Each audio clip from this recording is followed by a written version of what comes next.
কথা সেটি হচ্ছে তাকবীর, তাকবীর দেওয়া। বিষ্ণু বলেছেন ওয়াজাইয়িনু আয়াদাকুম বিত্তাকবীর, তোমরা তাকবীর দিয়ে ঈদের সৌন্দর্যকে বাড়াও।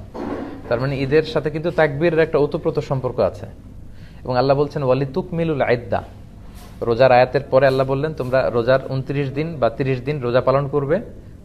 হ্যাঁ, তারপরে ওয়ালিতুকাব্বিরুল্লাহ, তোমরা আল্লাহর তাকবীর দিবে। কেন? আলামা হাদাকুম, এই যে আল্লাহ তোমাদের হেদায়েত দিয়েছেন, 30 দিন সিয়াম পালনের তৌফিক দিয়েছেন, এটার শুকরিয়া স্বরূপ তোমরা তাকবীর দিবে। তো আমাদের বাংলাদেশে তাকবীর দেয়, আমাদের দেশের এখানে তাকবীরের একটু পার্থক্য আপনারা হয়তো দেখেছেন। বাংলাদেশে 2 বার আল্লাহু আকবার, এরপর লা ইলাহা ইল্লাল্লাহ, আবার 2 বার আল্লাহু আকবার, এরপর ওয়ালিল্লাহিল হামদ। এখানে ওরা 3 বার আল্লাহু আকবার বলে।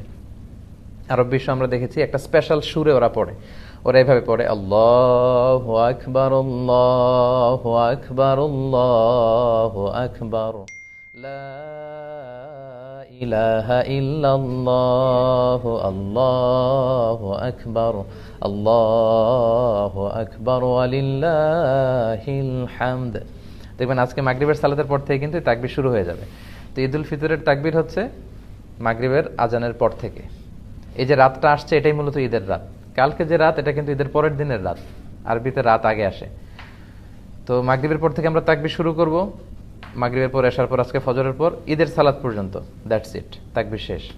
কিন্তু ঈদুল আজহাতে আবার 9 তারিখ ফজর থেকে শুরু করে 13 তারিখ আসর পর্যন্ত 5 দিন আইয়ামুত তাশরিকে তাকবীর দিতে হয়।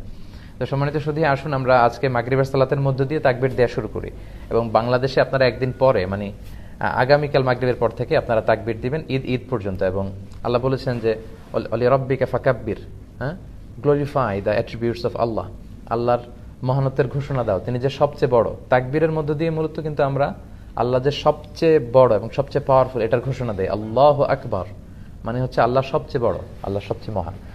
তো প্রথম কাজ হচ্ছে আমরা তাকবীর দিব ইনশাআল্লাহ।